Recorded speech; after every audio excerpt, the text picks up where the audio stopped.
प्यारे बच्चों, मैं अमित शर्मा ਤੁਹਾਡਾ ਸਾਰਿਆਂ ਦਾ ਸਵਾਗਤ ਕਰਦਾ ਹਾਂ ਅੱਜ ਦੇ ਇਸ YouTube ਸੈਸ਼ਨ ਵਿੱਚ।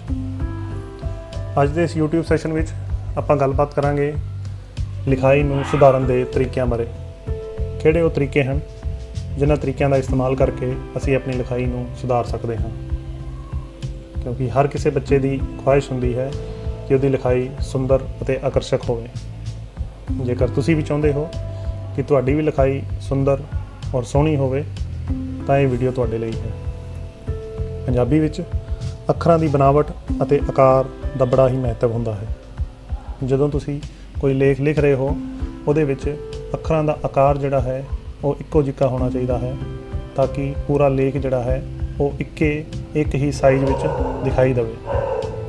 ਜਿੱਥੋਂ ਤੱਕ ਅੱਖਰਾਂ ਦੀ ਬਣਾਵਟ ਦੀ ਗੱਲ ਆਉਂਦੀ ਹੈ ਤਾਂ ਅੱਖਰਾਂ ਦੀ ਬਣਾਵਟ ਦੇ ਬਾਰੇ ਅਸੀਂ ਅੱਗੇ ਗੱਲ ਕਰਾਂਗੇ ਕਿ ਕਿਹੜੀਆਂ ਸਾਵਧਾਨੀਆਂ ਹਨ ਜਿਨ੍ਹਾਂ ਨੂੰ ਵਰਤ ਕੇ ਅਸੀਂ ਆਪਣੀ ਲਿਖਾਈ ਨੂੰ ਸੋਹਣਾ ਅਤੇ ਸੁਚੱਜਾ ਬਣਾ ਸਕਦੇ ਹਾਂ। ਆਓ ਗੱਲਬਾਤ ਕਰਦੇ ਹਾਂ ਕਿਹੜੇ ਉਹ ਤਰੀਕੇ ਹਨ ਜਿਨ੍ਹਾਂ ਤਰੀਕਿਆਂ ਰਾਹੀਂ ਅਸੀਂ ਆਪਣੀ ਪੰਜਾਬੀ ਦੀ ਲਿਖਾਈ ਨੂੰ ਸੁੰਦਰ ਬਣਾ ਸਕਦੇ ਹਾਂ। ਪਹਿਲਾ ਤਰੀਕਾ ਹੈ, ਜਦੋਂ ਵੀ ਤੁਸੀਂ ਕੁਝ ਲਿਖਦੇ ਹੋ, ਕੋਈ ਲੇਖ ਜਾਂ ਕੋਈ ਵੀ ਪੱਤਰ ਲਿਖ ਰਹੇ ਹੋ ਤਾਂ ਸਹਿਜ ਔਰ ਥਿਰ ਤਰੀਕੇ ਨਾਲ ਹੋ ਕੇ ਲਿਖੋ, ਯਾਨੀ ਕਿ ਸ਼ਾਂਤ ਹੋ ਕੇ ਲਿਖੋ, ਜਿਹਦੇ ਨਾਲ ਲਿਖਾਈ ਨੂੰ ਸੋਹਣਾ ਬਣਨ 'ਚ ਮਦਦ ਮਿਲਦੀ ਹੈ।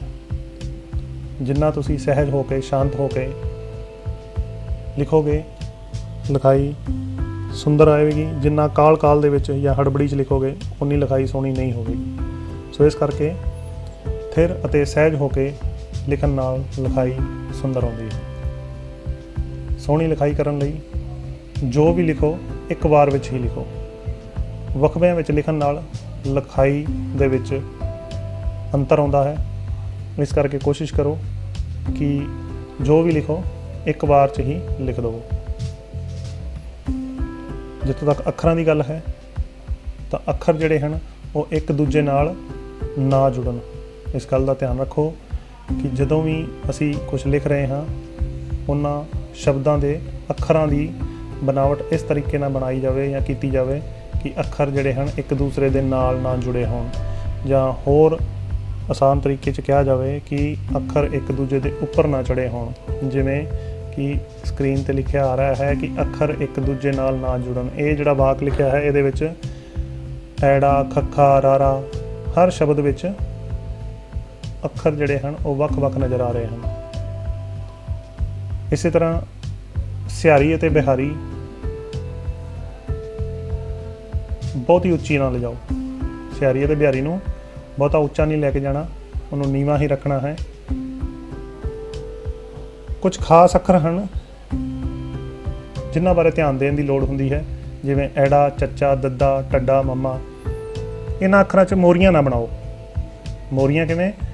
ਜਦੋਂ ਆਪਾਂ ਐੜਾ ਬਣਾਉਂਦੇ ਹਾਂ ਅਤੇ ਉਹਦੇ ਵਿੱਚ ਆਹ ਜਿਹੜੀਆਂ ਦੋ ਥਾਵਾਂ ਹਨ ਇੱਥੇ ਮੋਰੀ ਨਹੀਂ ਨਜ਼ਰ ਆਉਣੀ ਚਾਹੀਦੀ। ਚੱਚਾ ਬਣਾਉਂਦੇ ਹਾਂ ਇੱਥੇ ਮੋਰੀ ਨਜ਼ਰ ਨਹੀਂ ਆਉਣੀ ਚਾਹੀਦੀ। ਦੱਦਾ ਬਣਾਉਂਦੇ ਹਾਂ ਇੱਥੇ ਮੋਰੀ ਨਜ਼ਰ ਨਹੀਂ ਆਉਣੀ ਚਾਹੀਦੀ। ਇਸ ਗੱਲ ਦਾ ਖਾਸ ਧਿਆਨ ਰੱਖਿਆ ਜਾਵੇ ਕਿ ਜਦੋਂ ਅਸੀਂ ਇਹਨਾਂ ਖਾਸ ਅੱਖਰਾਂ ਨੂੰ ਜਿਵੇਂ ਐੜਾ, ਚੱਚਾ, ਦੱਦਾ, ਟੱਡਾ ਅਤੇ ਮੰਮੇ ਨੂੰ ਬਣਾਉਂਦੇ ਹਾਂ, ਅੱਖਰਾਂ ਦੇ ਵਿੱਚ ਮੋਰੀਆਂ ਨਜ਼ਰ ਨਾ ਆਉਣ। ਦੂਜਾ ਤਰੀਕਾ ਹੈ ਜਿਹਦੇ ਵਿੱਚ ਆਉਂਦਾ ਹੈ ਕੰਨਾ। ਕੰਨਾ ਜਿਹੜਾ ਹੈ ਅੱਖਰ ਦੇ ਅੱਧੇ ਹਿੱਸੇ ਤੱਕ ਹੋਵੇ। ਕੀ ਮਤਲਬ ਹੈ ਇਸ ਗੱਲ ਦਾ? ਕਿ ਜਦੋਂ ਵੀ ਅਸੀਂ ਕੋਈ ਸ਼ਬਦ ਲਿਖਦੇ ਹਾਂ ਉਹਦੇ ਵਿੱਚ ਕਿਸੇ ਵੀ ਅੱਖਰ ਦੇ ਨਾਲ ਜਦੋਂ ਅਸੀਂ ਕੰਨਾ ਲਾਉਂਦੇ ਹਾਂ, ਉਸ ਕੰਨੇ ਦਾ ਆਕਾਰ ਜਿਹੜਾ ਹੈ, ਉਸ ਕੰਨੇ ਦੀ ਡੰਡੀ ਦਾ ਜਿਹੜਾ ਸਾਈਜ਼ ਹੈ ਉਹ ਅੱਧਾ ਹੀ ਰੱਖਣਾ, ਪੂਰੀ ਡੰਡੀ ਨਹੀਂ ਪਾਉਣੀ ਹੈ। ਉਦਾਹਰਨ ਦੇ ਤੌਰ 'ਤੇ ਜਿਵੇਂ ਰਾਰਾ ਹੈ, ਰਾਰਾ ਅਸੀਂ ਰਾ ਲਿਖਣਾ ਚਾਹੁੰਦੇ ਹਾਂ, ਰ ਅਤੇ ਆ। ਜਦੋਂ ਆਪਾਂ ਰਾ ਲਿਖਣਾ ਚਾਹੁੰਦੇ ਹਾਂ ਤਾਂ ਇਹਦੇ ਨਾਲ ਕੰਨਾ ਲਾ ਦੇਵਾਂਗੇ, ਛੋਟੀ ਜਿਹੀ ਡੰਡੀ ਲੱਗੇਗੀ। ਇਹਦਾ ਮਤਲਬ ਹੋ ਗਿਆ ਰਾ। ਜਦੋਂ ਅਸੀਂ ਡੰਡੀ ਪੂਰੀ ਲੰਬੀ ਕਰ ਦੇਵਾਂਗੇ ਤਾਂ ਰਾ ਨਾ ਹੋ ਕੇ ਗੱਗਾ ਬਣ ਜਾਏਗਾ, ਰਾ ਨਾ ਹੋ ਕੇ ਗੱਗਾ ਬਣ ਜਾਏਗਾ। ਇਸ ਕਰਕੇ ਅਸੀਂ ਇਸ ਗੱਲ ਦਾ ਖਾਸ ਧਿਆਨ ਰੱਖਣਾ ਹੈ ਜਦੋਂ ਵੀ ਅਸੀਂ ਕੋਈ ਲਿਖਾਈ ਦਾ ਕੰਮ ਕਰ ਰਹੇ ਹਾਂ ਉਹਦੇ ਵਿੱਚ ਕੰਨਾ ਜਿਹੜਾ ਹੈ ਉਹ ਅੱਧਾ ਹੀ ਹੋਣਾ ਚਾਹੀਦਾ, ਅੱਧੇ ਹਿੱਸੇ ਤੱਕ ਹੀ, ਅੱਖਰ ਦੇ ਅੱਧੇ ਹਿੱਸੇ ਤੱਕ ਹੀ ਹੋਵੇ। ਅੱਗੇ ਹੈ ਐੜਾ, ਸੱਸਾ, ਜੱਜਾ ਅਤੇ ਮੰਮਾ।